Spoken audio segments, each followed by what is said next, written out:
This episode of the show is brought to you by one of my favorite podcasts. It's called Everything Everywhere.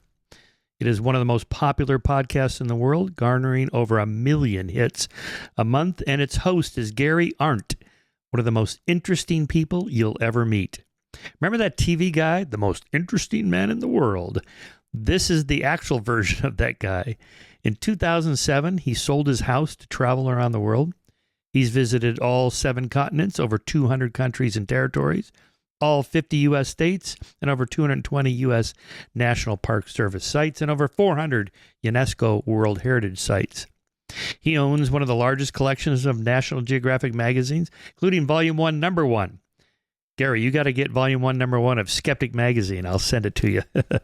He had a triple major in college in mathematics, economics, and political science, and he did bungee jumping in New Zealand, floated in the Dead Sea, crossed the Arctic Circle in the Yukon, rode in a Formula One car at 180 miles an hour, swam with whale sharks, spelunking in Borneo, swam with jellyfish in Palau, and was caught in the middle of a political protest in Thailand. All of this sets him up to be one of the most interesting podcasters working today. On Everything Everywhere podcast, you will learn something new every day. These are short, like 10, 12, 14, 15-minute podcasts. You can listen to them while you're driving or working out or just hanging out, listening to it on your earbuds or whatever. Subjects are totally random. You never know what you're going to get. Topics include things from history and science, mathematics, geography, and so on. And it's a great way to learn while you're just doing other things.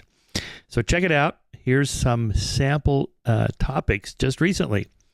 The largest known things in the universe. The origin of words and phrases, military. Batteries. A brief history of Belgium. A history of money. Ooh, that sounds good. The Great Wall of China. And many, many more. That's just in the last week. So check it out. Go to Everything Everywhere on your favorite podcast platform. Okay, here's our show. All right, my guest today is Robin Reames. She's an associate professor of English at the University of Illinois at Chicago, specializing in rhetorical theory and the history of ideas. She teaches graduate and undergraduate courses in contemporary and ancient rhetorical theory, language theory, rhetorical criticism, political rhetoric, writing, as well as courses in literature and literary theory. Her research is guided by an interest in the visceral and primordial power of human speech. Wow. For which ancient rhetoric serves as a first theory. Her book, Seeming and Being in Plato's Rhetorical Theory, examines how Plato uses rhetorical theory to forge the primordial distinction between seeming and being, the foundational fissure from which Western metaphysics emerged, and the very grounds of the opposition between true and false. Now you see why I'm interested in this book. Her new book, here it is, The Ancient Art of Thinking for Yourself, The Power of Rhetoric in Polarized Times. Now you can see why she's on the show here. We are living in polarized times, probably going to get worse before it gets better, all the way up to the election in any case. So, Robin, thanks for coming on to talk to me. Thank you for having me. Okay, let's start with, this is something, you and I share an interest in the history of ideas, but I don't know anything about rhetoric. So what is rhetoric and how do you apply that to, the modern ideas and political divisiveness and so on? Great question. It's the number one question I get asked when I tell people what I study. And people are often surprised to learn that there's a whole discipline devoted to rhetoric and that it's been around for just as long as philosophy has been around. But the reason people tend not to know about it is that we more or less stopped studying it. Fell out of fashion around the time that writing replaced speech as a dominant mode of academic inquiry. And we just kind of thought it was a leftover, almost like a vestigial tale. We don't need it anymore. But in fact, arguing in the book is we need it now more than ever. We need it now more than ever precisely because we stopped studying it. So really rhetoric at its inception in the ancient Greek tradition was the art and science of language use. It was the very first discipline devoted to studying language as language, to studying how language works, how language is used to gain assent for ideas, to be persuasive, to motivate people to think and act in certain ways. So that's rhetoric. At a more technical and granular level, rhetoric is a really vast what I call in the book meta language, a language or a vocabulary about language that helps to explain how language works. And so it can go from a kind of general recognition and understanding that language persuades, and you can identify when and how and where it's persuading, but a more technical and specific and mechanical understanding of how it persuades. We can get into the weeds about what really is happening in the language and why it's working in the way that it's working and why people are so prone to believe it. That's rhetoric. Wasn't rhetoric taught as a part of classical education in the Middle Ages and early modern period? Absolutely. Oh, sorry about that. I don't know if you picked that up, but my apartment buzzer's ringing. Don't worry about it. It's all good. Yes, it was. It stopped being studied just around, like practically yesterday in historical terms, just about 100 years ago or so. Up until that time, it had gone through a sort of attrition period where it was sort of considered to be just polish and oratory on ideas. It's not the ideas themselves, but it's when you add some kind of flourish to your language, that's rhetoric. So it went through a period of decline in the modern era, and then around the beginning of the 20th century, it was just seen as not really relevant to the way ideas circulate anymore, or the way that we build truth and we build understanding. But yeah, it was the core of education in the medieval and the early modern era. It began in the ancient world, and it really had uninterrupted influence. Its influence only grew through the medieval and the early modern eras. So, and originally it was considered like the foundation was rhetoric, grammar, and logic, rhetoric, grammar, and dialectic. The idea was in order to understand any idea, in order to produce or refine any knowledge, we had to understand how language works from a rhetorical, grammatical, and logical standpoint. And so those three arts were taught in conjunction with one another as the ground for all other knowledge to grow from. Yeah, it seems like if you want to study science or philosophy, if you want to understand anything in its truth value of any claim today, you really need to know rhetoric. I guess we just call it something else. If you take a philosophy of science class or a logic class, they call it something else. But after reading your book, it seems like I'm doing what you're talking about. I just didn't know it was rhetoric. Well, now you do. Yeah, it's interesting. I was having a conversation not too long ago with Massimo Pigliucci, and he was saying in his philosophy of science classes, he likes to emphasize that there's no such thing as a non-contextual fact. A fact is always being packaged in language. It's always being mediated to us in some way. And the whole reason we're sort of kind of tone deaf about that, or just are not aware of it, or not thinking about it, or noticing it as much as we could, is the fact that we sort of have this tendency to believe that the language is neutral with regards to reality, or at least that it should be. In the ideal world, it would just be a clear glass in reality. But any rhetorician will tell you that's just not a very realistic goal. It's never been a very realistic goal, because it's really just not how language works. Rhetoric is really about paying attention to how language works, being able to shine a light on the language itself, and to show how that, reality out there, that language is supposed to just deliver to us in this uncomplicated way, is actually being channeled and delivered in very specific ways, guided by the language, often ways that are kind of imperceptible to us, or that we're not altogether conscious of or aware of. That's right. You have a blurb from Massimo. Massimo Pigliucci is one of my favorite philosophers, because he was originally a scientist, a biologist, an evolutionary biologist, which is how I met him in the 1990s. We both went to Dayton, Tennessee, where the Scopes monkey trial was, and we hung out there. I think it was for some conference or something. And anyway, that was pretty cool. And in fact, one of my founding principles of my Scientific American column and most of my work is what I call Darwin's dictum: all observation must be for or against some view if it is to be of any service. And he wrote that in a letter to a colleague who wrote him about the criticisms of the origin of species that were leveled at the first British Association for the Advancement of Science meeting after he published his book. And his colleague said, they said your book is too theoretical and you should just lay the facts out like a stamp collector or a paleontologist would just put the fossils out. And that's when Darwin said, well, the facts don't speak for themselves. Everything has some point of view. So let's start there. With you, what is your book for or against, or what are you trying to convey here? It's funny that you ask it that way. What's my book for or against? So if I were to say my book is for something or against something, I'd be a pretty bad rhetorician, I think. Okay.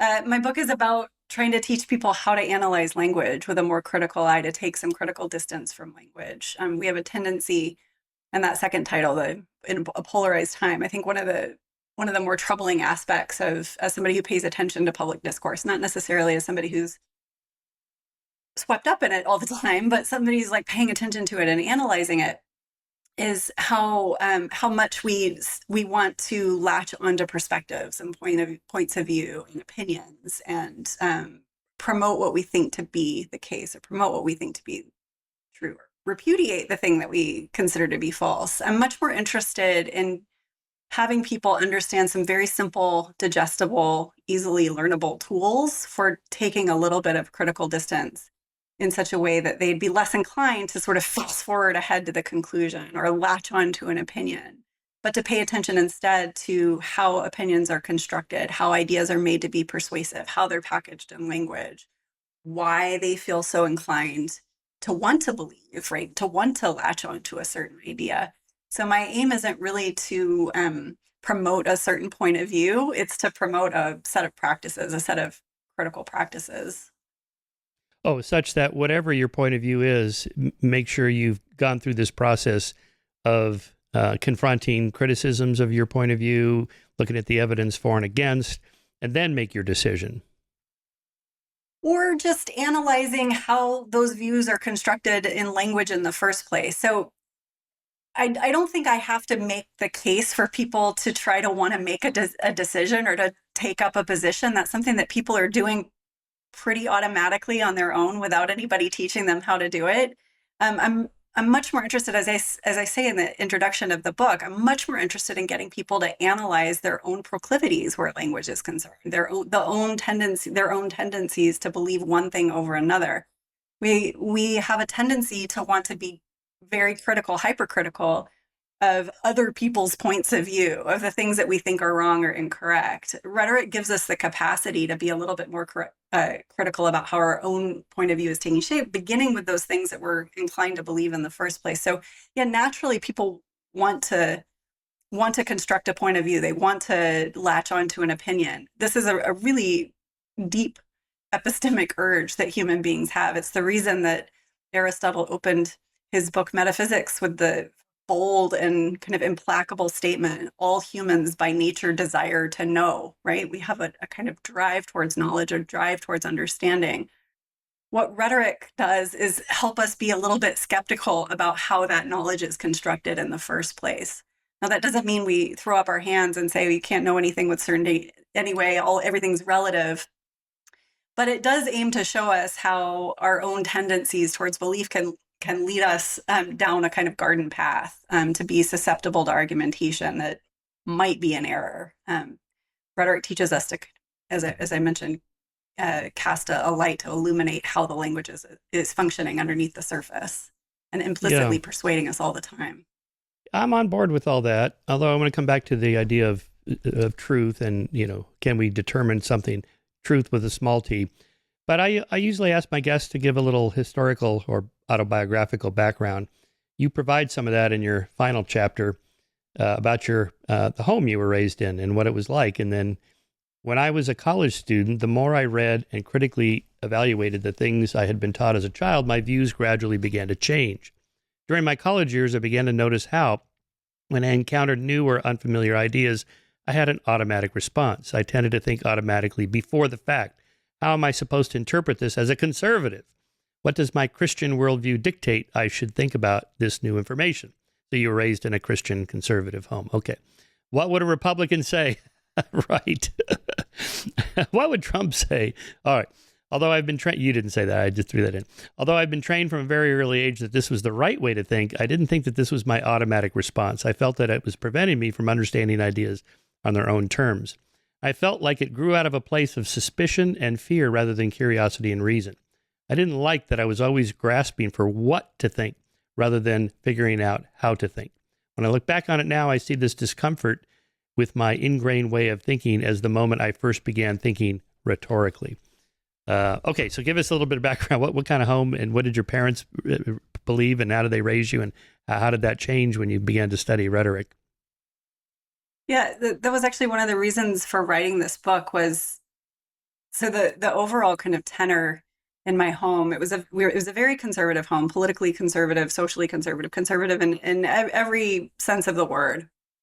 And it was a fundamentalist Christian or evangelical Christian home in the Deep South. And one of the things that's been odd to me over the course of my adult life is just watching the way that the ideas and the things that, say, for example, my dad would shout at the television as he watched the nightly news, it just migrated from the interior of my household, where I didn't hear that said anywhere in the popular culture. And now I hear people saying out loud the things that I intuitively understood as a child were almost like shameful political positions. I don't mean that in the sense of like I was ashamed of those positions and views. I grasped somehow that there were things that my dad in particular would say at home that I wouldn't hear him say, for example, at a parents' meeting at my school or whatever. And now people are promoting those kinds of views in public and generally. And so one of my reasons for writing this book was to kind of unpack at least one of the ways that my own thinking began to change. And that's not to suggest that, like, I once was blind and now I see, or anything like that. It wasn't that kind of experience. It was more, I shifted from thinking like a dogmatist, which is how I was thought to think. I was taught to think that certain things are true and other things are false, and I have to repeat to myself and to others the litany of things that are true and repudiate all the things that are false.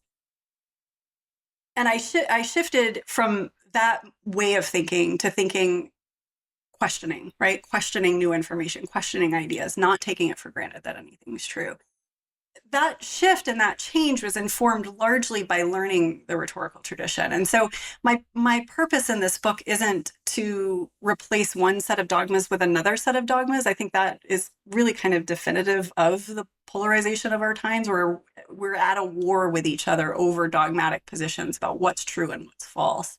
And it's that kind of dogmatic side taking that seems to determine the positions that people take on so many issues that are real issues. They're public problems. They're social, political problems that need concerted effort in order to be solved. They affect people's lives. They affect people's well-being. They affect all of us as a society. The way we go about our lives, our quality of life is materially impacted by these things. And yet, because what I'm seeing as as a kind of bleeding from the interior of my childhood household to the great outdoors of American public life as a whole, is this dogmatic thinking, which I really associated with my own family as being kind of the popular culture, the popular political discourse of the United States. And so it's in response to that, it's that I want to say, look, it was possible for me to think less like a dogmatist in every sense of the word by questioning. And there are some very valuable tools from the rhetorical tradition, which we have ceased studying, we've stopped studying, and consequently those muscles have atrophied. But they're still there, and we can learn them, we can relearn them. And I wrote the book really because, honestly, so many of those texts from the rhetorical tradition are difficult to the point of inaccessibility. And their value and their utility are buried in some very hard to read and boring ancient Greek texts. And I tried to kind of like unearth them, put on vivid display what I find to be so useful, what I find to be so colorful and compelling and powerful, and what I've found to be so compelling and powerful in the lives of my students and their ability to kind of think differently about not only dogmas they've been asked to embrace from an early age, but also just about what's going on in their own and what they see happening in the culture that they're troubled by, that they feel, and that all of us really feel overwhelmed by. We feel kind of buffeted about by the state of public discourse. Rhetoric is a tool for engaging differently, understanding it differently, thinking differently. And that's what the book is for. So your dad was Archie Bunker? He was an Archie Bunker. It's funny that you say that because, I don't really remember. That was all in the family, right? All in the family. Yeah, like I have like the vaguest memory because I was pretty young when that was on its way out. And I remember my dad watching All in the Family and thinking Archie Bunker was the best. And it was like surprising to me when I realized like later in life, I was like, oh, he's like he's a laughable jerk. It was funny to me to realize that like my dad's perspective on Archie Bunker was very different from what Archie Bunker, like what the response that rhetorically Archie Bunker was supposed to provoke in viewers. All right, let's think about these tools in concrete terms of particular issues like abortion or immigration or prayer in school, or I don't know, just pick anything. Like you come out of this Christian conservative home believing certain things, probably pro-life, probably against immigration, probably want to own the libtards because they're idiots and destroy everything, whoever was in power at that time. So how is it that what you studied changed to your point of view, or did it? Maybe it didn't, but you have better arguments now. Or and then extrapolate that to what you do with your students. They walk in as 18, 19-year-olds, they believe X, and then what happens? Well, so my students are really different from who I was. So that's a little bit different. Like it's very rare for me to run across a student that was as dogmatically trained as I was. Like it was exceptional. It was unusual. And I think that does feel like it's changing in the larger culture, but still to this day, even when I encounter a really dogmatically trained student, it's not the same. But the way you ask the question, I think, is really revelatory, Michael, because I think we have a tendency to think about this as a list of issues. We have a tendency to think about the polarization and the political discourse today as a set of issues, and your job is to like take the issue and choose a position on the issue, right? What should be done about it? What should the political response? What should the policy on that be?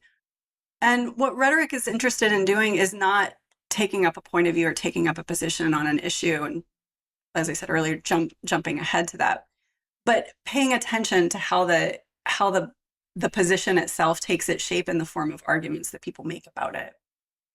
So for me, and that doesn't necessarily mean that you don't ever arrive at an issue, but the way you arrive at an issue occurs more slowly. It occurs as a gradual process of examining how the persuasion works, how the persuasion takes its shape. So, and it depends. Like what I always like to say about rhetoric is that each rhetorical theory, that vocabulary that I'm talking about, functions really as a lens.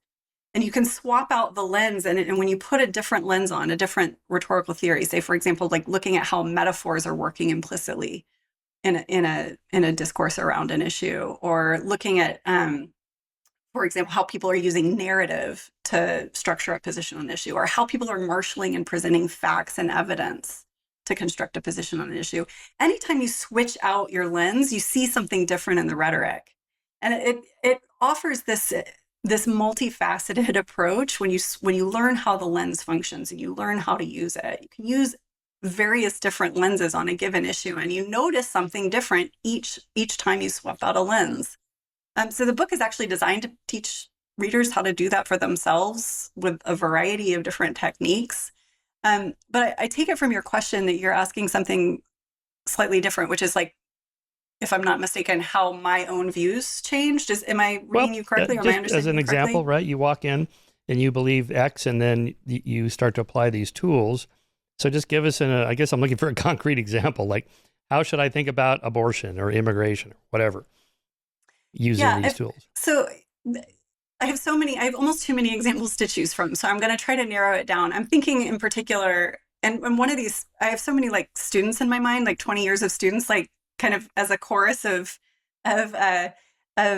practitioners who I've seen this work with. But like I had one student once upon a time who, she and her dad, I mean, it was kind of similar to my own story. Like she and her dad used to just go at it about the issue of abortion. And, she's this young woman, and she sees it as an issue of, her individual rights and her freedom. And, the discourse around that, if you pay attention, it's really about highlighting choice, right? Choice and individual freedom in that sense.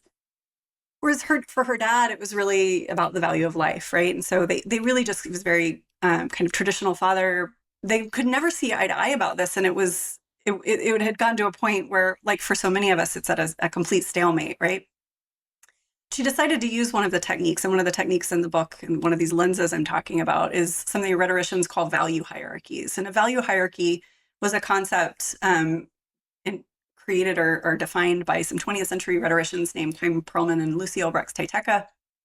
They're writing in Belgium after the Second World War. They're kind of trying to pay attention to how rhetoric could have been used differently to produce a different outcome in the 20th century that would have led away from the disastrous consequences of totalitarianism. And in analyzing discourse, they suggest that like values have this profound power in rhetoric, right? Whenever we invoke values, we think of them as something movable, subjective. I may value one thing, you may value another thing, but they say, actually values work in a very different way. Values they're very fixed. They're very hard to knock down. And not only that, they're often shared like almost universally. So there's almost like nobody that would say, I don't value freedom, right? Or freedom doesn't matter. What they observed is that when we disagree with each other, when we have a kind of really pitted disagreement, it's not that we have different values, it's that we're ranking and prioritizing them differently. And often those disagreements are intensified and made all the more intractable and irreconcilable when we fail to notice that we share mutual values in common. And so this student of mine was like, aha, like I'm valuing freedom, talking about it as choice, but really it's freedom. I'm valuing freedom and my dad is valuing life. And she started having these conversations with her father about how both of those issues matter on this subject. And so we have this tendency again to like fast forward to policy. What should we do? What should the law be, right? What should the Supreme Court ruling be? She, in this conversation with her father, decided to say, look, you're valuing life. And I get that. It's an important value. But what I'm valuing is freedom. And you know what? You value freedom too. And I know you value freedom too, because you value freedom in this and that and this other thing, right? And so we actually share these values in common. And what she reported, and she actually did her project on this, was she kind of reported out like how much it changed the nature of their conversation, because all of a sudden she could see the legitimacy of her dad's position. Her dad could see the legitimacy of her position.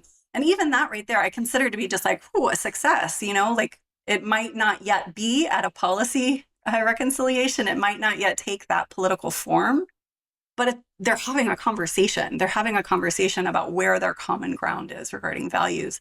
So it's called a value hierarchy, because the important thing is to figure out how to prioritize the value, but more than that, not to treat only one value as absolute, as though no other value in the world matters, right? We're talking past each other and we have these sort of polarized responses to things, often because it's not just that we're failing to recognize the other values that are at stake, but we're really treating information or treating a given issue as though only one value matters and nothing else could possibly diminish its importance. And that's just obviously not true. Yeah, that's a great example. Value hierarchy, right. So much of the abortion debate and many of these others, people are talking past each other, or they have different goals or values or different truths that they hold as their priority. Right. So because I've often been hammering Republicans and conservatives who say they're pro-freedom and individual autonomy, keep the government out of people's private lives. Okay, how about in the bedroom? Well, not the bedroom. I'm talking about the boardroom. Well, how about marriage? Oh, not marriage. How about women's freedom to choose? Well, not that. It's like, so you're not really actually in favor of freedom. This is what I'm always on about. And they go, well, so now you've helped me understand. It's not that they don't like freedom. They like freedom in some areas, but not other areas where they place higher value hierarchy for, let's say, moral values for life, something like that. You cited, and just George, notice, if I could interject right there, just notice right there that little shift in your thinking. Have you ever encountered a situation where it is rhetorically effective to point out to someone their inconsistencies? Like, does that ever lead? No. Does that ever lead to No, a change of position? I just do it because I'm mad. It never. No, I know, and it's hard not to, right? But notice how there's a difference between pointing out a conflict, right, a contradiction in a person's position, and understanding. Oh, so we share these values in common, but in this case, you're going to prioritize one value one way and another value the other way. And in this case, you're going to flop your hierarchy, right? Well, then we can actually have a conversation about other things, a conversation about, okay, which value is actually more relevant in this context, right? Is freedom the most relevant value in this context, or is, say, efficiency the most relevant value in this context? We can have a really productive conversation that's not just about my position on a policy versus your position on a policy. it's a conversation about how we got there. Mm. Yes, indeed. But I guess at some point, if you're a voter, you need to make a decision. What is it I believe? Regardless of how I got there, I still think I'm a pro-lifer, and those I'm a pro-choice person, and those pro-lifers, I think, are doing harm to individual autonomy and freedom of women reproductive rights. And I'm going to argue about that. And I'm going to vote and so on. So I like what you're doing, but at some point you have to make a decision. What is it I believe and why? And I'm going to try to convince you should believe otherwise.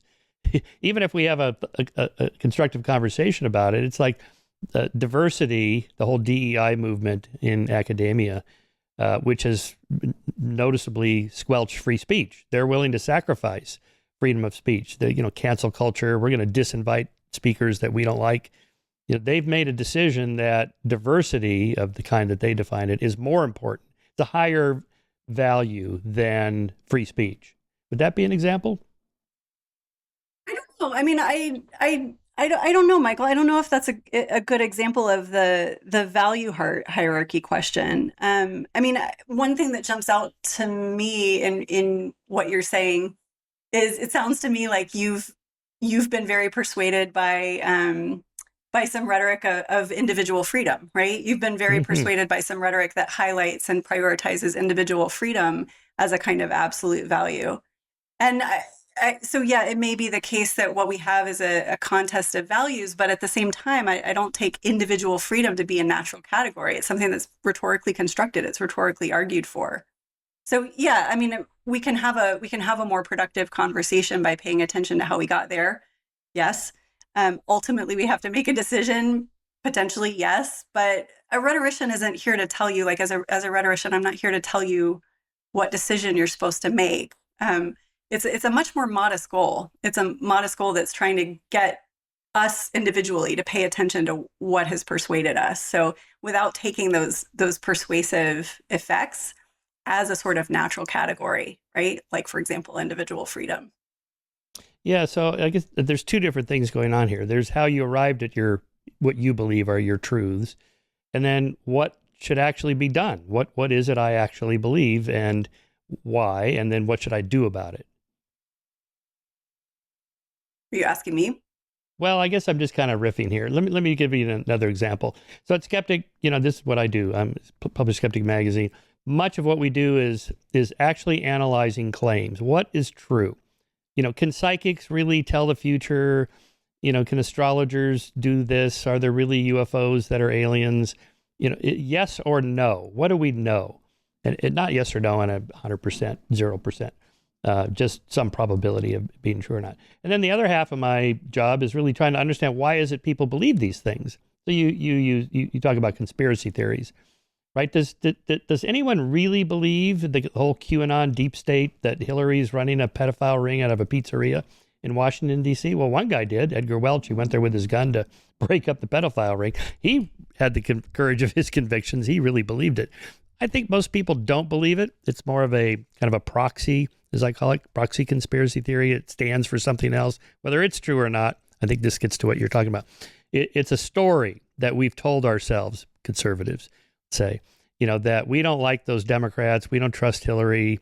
And whether that particular thing right there with the pedophile ring or whatever, whether that's true or not is sort of beside the point. The larger thing is that, they're bad, they're evil, and we're good. Something like that would be an example of your rhetoric uncovering this larger narrative people tell themselves. Yeah, I think so. That particular example, I think, would fall under, again, switching out the lenses, right? When I listen to rhetoric, when I was listening to your rhetoric that's like highlighting individual freedom, right? You see DEI initiatives as being a threat to that, right? What I'm hearing there is, okay, somebody is not, you, Michael Shermer, are not convinced by the rhetoric that suggests that injustices are carried out at a kind of systemic level, and that there needs to be sort of attention to the structure and the attention to the ways that the invisible structures perpetuate systemic injustices and imbalances and inequities, so that we can create and live in a more just society. You're like, I'm very persuaded by this individualistic rhetoric. But I think that's a very, and that might verge more on the the kind of value hierarchy lens. But the example you're giving of the Pizzagate, as it was called, right? The pizza ring, the underground pizza ring. That to me, that was a case of a compelling story, a compelling narrative, right? That's one of the techniques I discuss in one of the chapters. Is we don't really notice how reality is never just delivered to us, right? As you put it, the truth is never just handed to us. It always has to be mediated. There's always a layer standing between us. Usually it's a linguistic layer standing between. If you're, astrophysicist, that layer is different. It's mathematics, right? But for us, for you and me, for the everyday person, that layer is linguistic. That layer is language. And paying attention to the form that the language takes, in that case, like pizza pedophile case, is there's a narrative being constructed. And what do narratives have? Narratives have protagonists. They've got good guys. Narratives have bad guys, right? Narratives have a scene. Narratives have props in the scene. One rhetorical theorist from the 20th century named Kenneth Burke said, it's not just an exceptional use of language or a literary use of language when we tell stories. It's actually the way we construct reality all the time. So what you're after when you're looking for truth is often just a better story, right? Again, that's not a kind of relativism. It's a way of paying attention to how reality gets constructed, about how truth gets constructed, how words build a world that the truth can live inside of, right? So when I pay attention to that particular example, that particular piece of rhetoric, what I see in that case is somebody that was persuaded by a really good story. Why then? Why were they persuaded by that really good story? Well, what Kenneth Burke would say is that people are persuaded by stories that they identify with, right? That they see themselves in them. They see themselves reflected in that story. And this guy who went into the pizza parlor with the gun, right? He identified. We don't identify with the antagonist, right? We're never the bad guy in the story. We're always the good guy in the story. He identified with the idea of being this, this savior that fights the bad guys, that fights these forces of evil that objectify and exploit and abuse children, right? So that was a powerful story for him, and it worked. And the reason it worked is because it gave him a version of reality that he could identify himself in, he could see himself in. And so to go back to your example of, individual liberty, I would caution to say, or I would hazard a guess that you probably identify with those stories that cast you as a self-empowered and autonomous and an independent individual. And so you believe and you are compelled and persuaded by language and rhetoric that paints that view of the world. That's absolutely true. That's not to say, by the way, I'm sorry. I said, that's absolutely true. I've always felt that way. So I think, notice too, that I'm not trying to say you're dead wrong, Michael Shermer. I'm trying to say, I'm trying to say, you pay attention to what's persuading you, right? And think about why. Like, why would that be so persuasive to you? Like, why do you identify with that version of reality so easily and so willingly? I think some of it is by temperament. It's just it's the kind of worldview I like. It makes me feel good. And so, there's a theory about this, that people migrate toward their political party. Either they migrate to the left or they migrate to the right, based on temperament and personality. It's not that you have a gene for being a Republican or a Democrat. It's just that genes code for, proteins that build brains, that build temperaments and what you're comfortable with, the big five, openness to experience and conscientiousness and extroversion, introversion, and so on.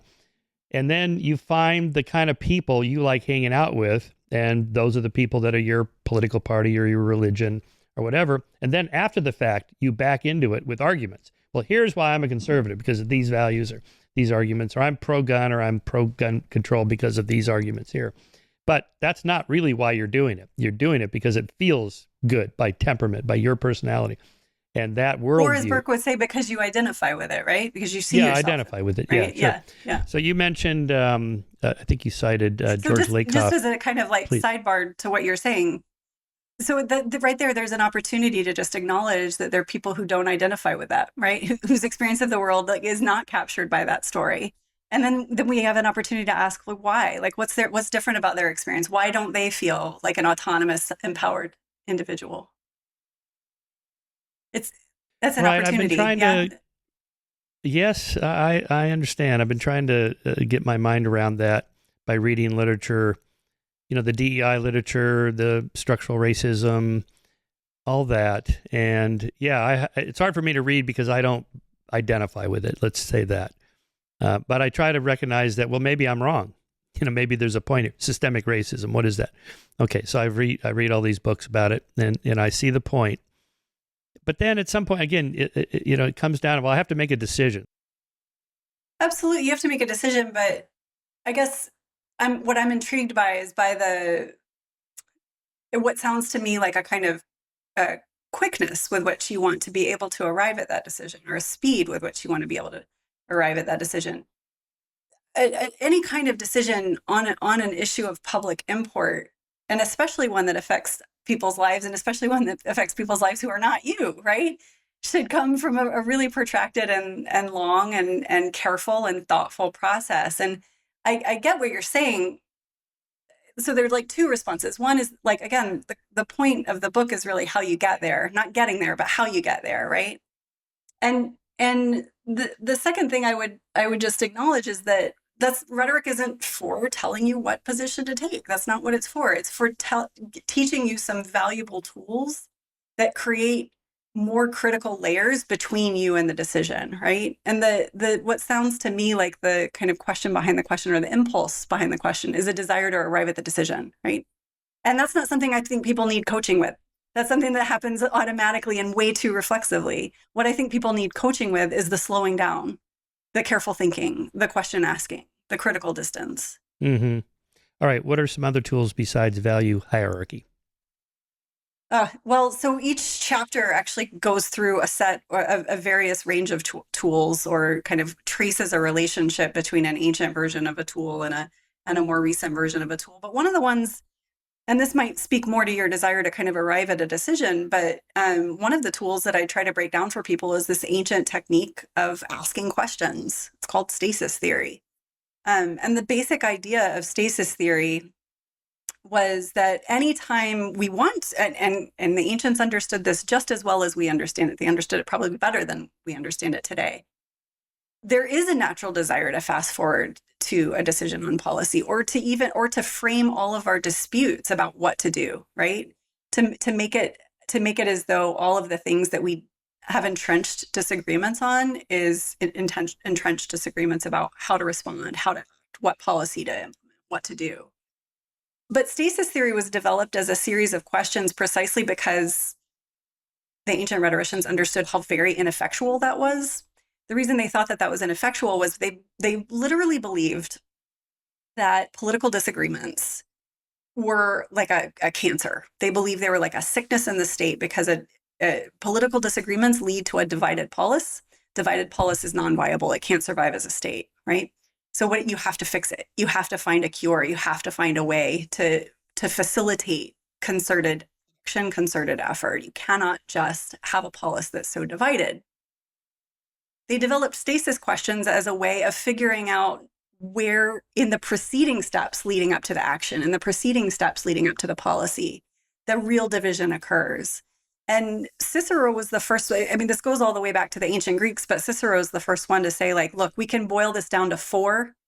And if we can't categorize our disagreement under one of 4 categories, we don't actually have a disagreement. All we have is like a verbal dispute. We're just misunderstanding each other. If we have an actual disagreement, if we actually have a political disagreement, it's occurring in one of 4 sequential areas. It's either a question of fact, does a problem even exist in the first place? A question of definition, what kind of problem is it? A question of quality, how intense is the problem? And then finally, fourth, last, all the way at the end, what should we do about it? Question of policy, right? So one of the things I observe paying attention to our disagreements today in our polarized time is how much of our disagreements really go back and forth about what to do. That fourth question, policy, policy, policy. And we spend very little time thinking about those earlier questions, fact, definition, and quality. So that's one of the techniques. And the book actually shows you how you can break down each one. It also shows you that actually, if you think about a lot of our political disagreements today, we're really disagreeing more about fact and definition. And yet all we're talking about is policy. The book sort of walks the reader through about how to make this a kind of part of their everyday thinking. That might help you arrive at a decision, but you're going to do it a little bit differently. Yeah. All right. So you mentioned George Lakoff. I wanted to come back to that because this was one of the more insightful books I've read, his Moral Politics, How Liberals and Conservatives Think. I think this is what you're talking about with rhetoric. That is, he talks about conservatives employ a strict father-family model, metaphor of the country or the nation or the government, while liberals embrace a nurturant parent-family model. So embracing the nurturant parent-family model of the nation, liberals speak of social forces, social responsibility, free expression, human rights, equal rights, concern, care, help, health, safety, nutrition, basic human dignity, oppression, diversity, deprivation, alienation, big corporations, corporate welfare, and so on. Conservatives, embracing the strict father-family model of the nation, speak of character, virtue, discipline, tough it out, get tough, tough love, strong, self-reliance. He's analyzing individual words from speeches. Individual responsibility, backbone, standards, authority, heritage, competition, earn, hard work, enterprise. This goes on and on and on. So I think what he's doing here is what you're talking about, that conservatives and liberals have painted this kind of story based on a metaphor, a model, because what is a government? It's such a nebulous, abstract idea. Well, it's like us having a strict father or a nurturant mother. Oh, that I do get because I have personal experiences with that. And then from there, you can begin to understand, well, why are conservatives so pro-gun? I mean, if I know, this has always bothered me. If I know your position on abortion or gun control or whatever, I can predict with like 99% certainty what your position is going to be on a bunch of other issues, even if I don't even know you. Because of ideological thinking. Yeah, absolutely. Yeah. Yeah, so that book is a good book. The better book by Lakoff is his book that he wrote with Mark Johnson, Metaphors We Live By, which is really the foundation for that book and pretty much every other book he's written. But the basic idea, and the nation as family metaphor kind of fits within its more political application of this larger observation that they make in Metaphors We Live By, that really so much of our language is structured before the fact by metaphors that we're not aware of. We think we're discussing things literally. One of the longest or the most protracted examples they give is how we talk about time. When we talk about time, all or nearly all the ways that we talk about time refer to money, right? We're spending time. You're wasting time. I need to save more time, right? And, they reflect on the fact that this way of talking about time, this metaphor in reference to the metaphor of money, really only emerged after industrialization and the rise of wage labor and so on and so forth.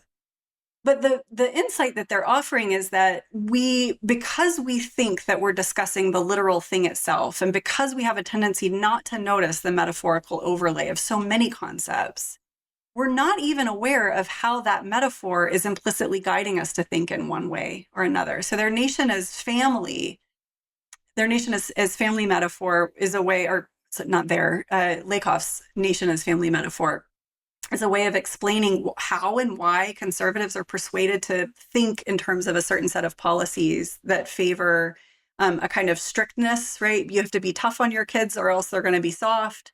You have to be independent, right? You have to pull yourself up by your bootstraps.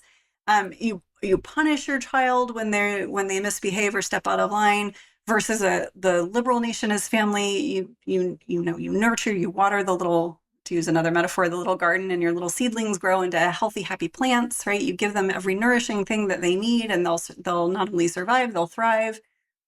One of the things that's interesting to me about that book, and given when it was written, is just how much I've observed the dominant metaphors to talk about the nation have changed since Lakoff wrote that book. When I pay attention to the metaphor to use to discuss the nation, I hear warlike terms like sides, right? We're factioned, we're division. We have changed in the way that we think about the nation. We don't see, our language would suggest that we're not thinking of ourselves as a family, either a strict parent or nurturant parent model. It seems to me that we're thinking of ourselves as factions at war. That's at least what our language would suggest metaphorically, which is interesting. It's an interesting thing to pay attention to. But yeah, it definitely helps to predict. Yeah, I agree. I think since Lakoff's book was written, it's far more divisive. The other side is not just thinking differently from me, and they're not just wrong, but they're evil. They want to destroy our democracy. You hear this on both sides. On both sides, yeah. I mean, we are all complicit in this these days. I mean, my liberal friends have been talking about Trump's comment on the bloodbath. Oh, he was only talking about the automotive industry. Actually, if you listen to the rest of the next sentence, he makes it clear, in general, if I lose this election, there's going to be a bloodbath. And but then on the other side, I saw Robert De Niro on Bill Maher's show a couple weeks ago. And he's basically telling Maher, if Trump wins, you're not going to have a show anymore. He's just going to shut down all television and so on. It's like, what? How's he going to do that? And I've had some of my liberal friends say, if Trump gets elected, this will be the last election. How's he going to do that? I mean, he doesn't own the Supreme Court. They vote against him on the rigged election, for example. So it's not, but people tell these stories. It's the Flight 93 election that was from back in 2016. Every election has become the Flight 93 election. We got to take the plane down or else we're going to die. That's different.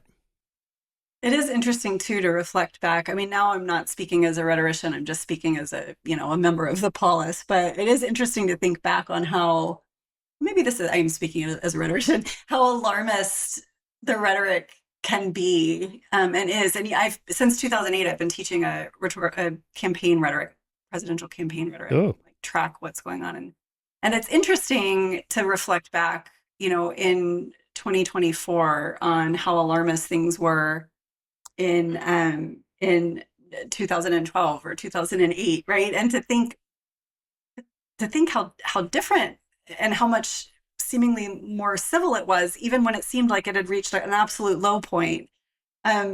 There's still further to fall. I think really the difference, as I keep saying, has to be that we have to turn this critical lens onto ourselves if we want to have any hope of learning how to converse differently. To raise the bar I'm right there with you. Discourse. I don't know how that's going to happen with social media. The economic model is to be more divisive. Well, luckily, there's a book out now that can help us do this. Yes. Everybody read this book. Yes. Yeah. Well, but I mean, gosh, I don't know. I mean, we're building up to this November 2024 election. And it just seems to be getting worse. Is it worse? Yeah, I guess it probably is. I think there's data to show this, right? More and more people self-identify as politically far right or far left than they used to. And there's far fewer centrists just to the right of center, to the left of center. I think those numbers have changed. And at the same time, however, and this is like one of those data points that I take a little bit of solace in, is the data points that suggest how fed up people are with the deteriorated state of public discourse. And so I think at some point we need to have a reckoning to acknowledge the way in which we're complicit with the nastiness of the discourse precisely by that entrenchment and that polarization of our views. I mean, that doesn't mean that we all need to meet each other in the center. It might mean that we need to just pay a little bit more attention on a case-by-case basis about how persuasion is happening and how our assent is being gained in a way that polarizes us. Okay, let's pick some more examples from your book, Birtherism. Okay, the Obama birther conspiracy theory. I think you froze up this time. Why did that story take hold, do you think? It's interesting how different the different reactions I've gotten to that have been. But the birtherism really was just a matter of storytelling. I mean, that's the why I chose that example. I really, in the book, tried to only choose examples that I think offer really vivid illustrations of how the rhetoric is working. And in the way I explain it in the book is when we read and pay attention to or view or listen to this, the way people were. What they thought they were doing is making arguments and claims about Obama's birth. But those arguments and claims always would tend to come in the form of a story. So one of the stories I use as an example is this story of, the woman at Congressman Mike Castle's town hall meeting, just like considered to be like where the birtherism controversy sort of caught fire. She told this story about, my father was a part of the greatest generation. He fought in the Pacific Theater of World War II. He's a real American. I'm his daughter. I'm a real American. Let's all salute the American. Let's all, pledge allegiance to that wonderful flag, right? She's telling this story. It's like this sweeping, panoramic, cinematic view of America and American history and her place within it, right?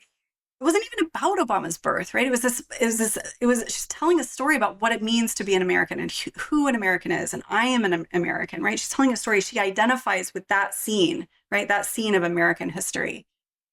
And the counterexample I give on the other end of the scale is when Michelle Obama talks about birtherism, she's trying to like make an argument to undercut its validity, and rightly so.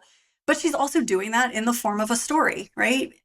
And when rhetoricians are paying attention to what forms the stories take, they're actually paying close attention to what words in the story correspond to those different narrative elements, the protagonist, the antagonist, the prop, the scene, right? And what you can see in Michelle Obama's rhetoric is that the people who believe this birtherism story and Michelle Obama's story become props, right? So why would a person want to identify with that story, right? If somebody's giving them a story where they're the star of the show, why would they be willing to then go to see themselves as a prop that's being used by an antagonist, right? An antagonist who's propelling or perpetuating lies about Obama's birth. They're not going to be convinced by that story. Because they're not going to identify with it, right? So it gives us a different way of understanding why that language was persuasive, and therefore like why people were persuaded to believe something that even Donald Trump himself has now admitted isn't true, right? It's persuasive because of that identification that we were talking about earlier. Yeah. I think the 9/11 trutherism is similar along those lines.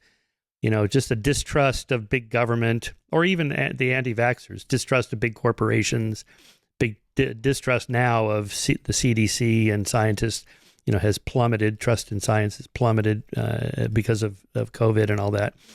Yeah, so it's a story you tell yourself. It's like my favorite paper researching conspiracy theories was called Dead and Alive. Subjects that believed Princess Diana was murdered are also more likely to believe she faked her death and she's still alive somewhere. Well, she can't be both dead and alive, right? So the researchers said, well, this is tapping a deeper underlying story. We don't trust the authorities. We don't trust government. We don't trust intelligence agencies to give us the truth. Yeah, I think that's the narrative helps to explain, or the stories that are compelling help to explain why you would get that contradiction, right? You were kind of just discovering, the contradiction is earlier in our conversation, the values being ranked differently in a different scenario. In this scenario, like the contradiction emerges from the fact that the same story is compelling in different versions, right? Yeah. All right, I wanted to ask you a little bit about the cognitive psychology, or what we know about language, speech, thought. Can you have thoughts without words? You can think in pictures, I guess. How do you think about thoughts and words and language? You're asking a rhetorician to do some cognitive science, and she's not willing to do that. Nope, that's not my area. Yeah. You don't know? Yeah. Well, but I mean, it matters in terms of, trying to understand why we believe what we believe. Why am I thinking these thoughts? Where those come from? Yeah. If you could tell me what a thought without language is, I'd love to hear it. That's what I would say. Tell me what your thought that has no language is. Well, I guess the example is picture an internal combustion engine and how it works. I may have a hard time explaining it to you, or how a zipper works or whatever. These are classic experiments from, I may have just frozen on you there. Classic experiments of cognitive psychology. Ask people, do you know how a zipper works? Oh, of course I do. All right, explain it. Well, you take the little doohickey and you put the thingy in there, and it's hard to put into words, but I can see it. Internal combustion engine, you have the chamber with the piston, and it presses and compresses the gases, and the spark ignites the gases. They explode. They push the piston down. I can kind of say it because I've talked about it, but I can see it much better. So I think we are able to think in terms of pictures, but communicating that can be much more difficult. Anyway, it's just riffing on that. Okay, yeah, let's look at outside of my wheelhouse. Yeah. That's okay. All right. So, other things you talk about: warrant, linking data to a claim. Talk about that a little bit. How does that work? Yeah, that's so again, this is another lens, right? And warrants linking data to claims, it's a rhetorical technique that helps us uncover what kind of hidden assumptions are going on underneath an argument, right? So again, it's a similar sort of observation to saying, like, we might have disagreements back and forth about what should be done, what position should we take, right? So that would be another way of thinking about that is we have warring claims. We're arguing about warring positions on what's accurate, what's true, what's right, what's good, right? But this technique comes from a logician, a 20th century logician named Stephen Toulmin, who observed that really all argumentation, every argument, really always, no matter what, no matter its variation, no matter if it's, us arguing about what pizza toppings to order or advancing a position in a court of law, we're always going to make a claim and we're always going to back up our claim with evidence. So one of what I consider to be like one of the most valuable insights that Stephen Toulmin offers us is that there's always like a hidden link there. There's always going to be some kind of more general idea that links a piece of evidence to a claim. And the way I describe it in the book is it's something like a little when-then statement, right? When evidence like A happens, then claim like B is accurate. And one of the values, or one of the real important applications of learning this technique, I find, is that it draws our attention away from how our dispute over a claim oftentimes is a dispute about a different set of assumptions, a different set of underlying assumptions that would say, this evidence counts as legitimate support for this claim because I have this underlying assumption about how the two relate to each other. It's a general assumption about how the world works. So it's a pretty controversial example that I use in the book, but it actually helps to kind of cast some light on some of our like most entrenched disagreements over race in the United States, right? What I'm revealing in that book is how like oftentimes disputants in issues regarding race, systemic racism, the very real social problem of racism in America, are working with two different assumptions, as we were just talking about earlier. They're working with two different assumptions about whether a given instance of a thing works as evidence of a kind of larger systemic problem, or whether it's totally isolated, right? We have a different set of assumptions about whether something works on a sort of larger like systemic level, so social level, structural level, or whether things are isolated instances driven by autonomous actors who fully choose their actions and are entirely in control of their actions. We don't really discuss those disputes according to those different sets of assumptions. We don't think of them as arising from those deeper sets of assumptions. But to me, there's always just this opportunity then that we could shift our attention away from this thing that we think we're disagreeing about to those deeper assumptions that give rise to the things that we're thinking about or we're disagreeing about. Interesting. I think this must be the same Stephen Toulmin, who's a philosopher and historian of science, right? Is that the same guy? He was primarily a logician. A logician, okay, yeah. Because I remember when I was studying history of science, I think we read one of his books. It was talking about the kind of metaphors in physics. Even physics is not as clean of all this rhetoric as we like to think, that the Newtonian mechanical model, the universe operates by these like billiard balls bouncing around, and then Einstein kind of overturns all that. Or there's a whole book on metaphors about how the brain works. The brain is this like mechanical clock, or it's like a steam engine, or it's like a phone bank of plugs and wires. And it's like a computer. It's like a parallel computer. It's like a quantum computer. It's not like any of those, actually. It's its own thing, but it's hard to understand the thing as itself. So you find some metaphor to kind of, I understand how billiard balls bounce around on a billiard table. So maybe that's how atoms bounce around inside a brain or in a star or whatever. Yeah. It might be the same Toulmin. Yeah, I think so. But I mean, I was just giving another example of, we're so steeped in these metaphors, you don't even know that you're thinking along those lines until somebody points it out, or until some new story comes along and that's how it is. Okay, so it's not like a mechanical clock at all. It's like this other thing. Of course, I'm always curious, what is it I believe now that a century from now, no one will be using that metaphor. It'll be something else. And I didn't even know I was using a metaphor.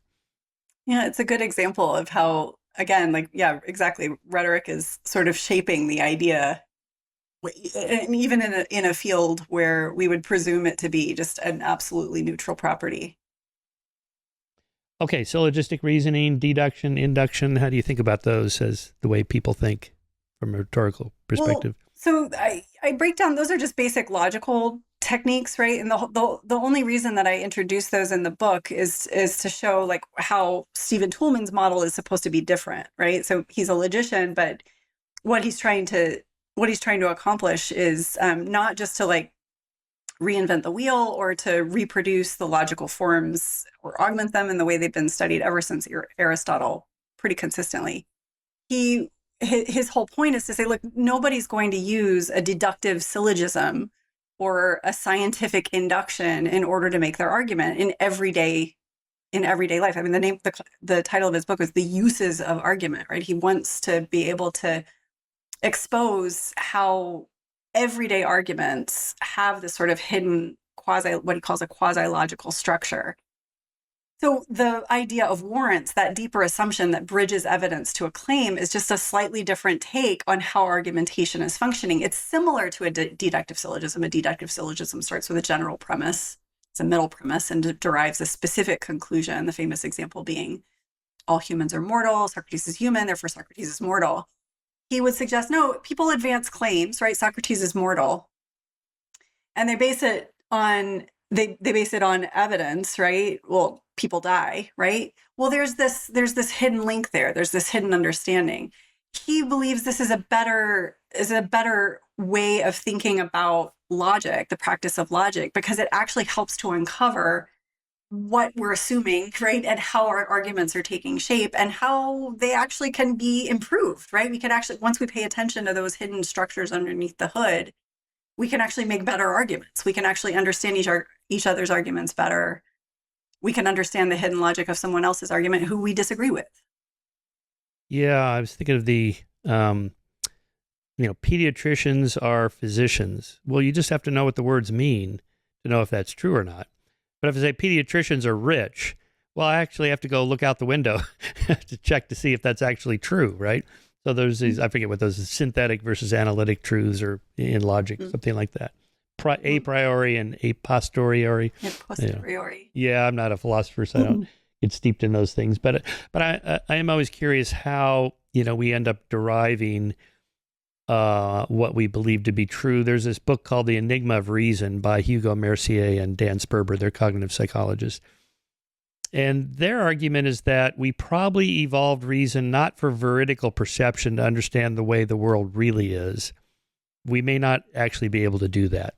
It may just be to win arguments. So their argument is kind of an evolutionary approach that, the point is to be, our team is correct, and that we've developed a pretty incredible ability to reason our way through, but not for the reason we think it is, that we want to understand reality.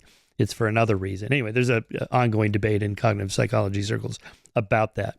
To what extent can we ever know the truth about anything with reality, about reality, if that's not the point of our ability to reason in the first place, right? So then that leads to this is off the page of your book, but just, to what extent are we reasonable, rational beings, or are we actually kind of hopelessly mired in our emotions and passions? And we can't really get out of that. Danny Kahneman died yesterday at age 90. He pioneered this whole study of cognitive biases and heuristics and how all those things completely color what we think are just obvious facts about the world. They're not. They're, steeped in all these, what he called heuristics, these rules of thumb we use to kind of navigate around the world. And, I'm not sure we know the answer to this question. Are humans rational? A lot of times we are, but a lot of times we're not. Conspiracy theories be an example of this. And, Steve Pinker makes the point. Oh, please, go ahead. One thing is for certain is that, whether human beings are rational or not, human beings are definitely rhetorical. Yeah. We're definitely persuaded by language. We respond to it in ways that we can actually feel in our own bodies, right? We get angry, we get sad, the hair stands up on our arms, we get a tear in our eye. Whether that's rational or not, we respond to language, right? And what rhetoric helps us do is pay attention to how the language is accomplishing that for us. And we don't even have to give way to like false dichotomies like rational, irrational in order to begin to understand that. In order to be able to respond differently in that way. Yeah. I'm going to have to get to another meeting in just a few minutes. Let's wrap up there. Here's the book, The Ancient Art of Thinking for Yourself. That's what we do here at Skeptic. That's what everybody needs to do. And let's hope people inculcate that into their thought processes before November 2024. Yes, by all means. Yes. All right, Robin. Thank you. Thank you so much for your time. Yeah, thank you.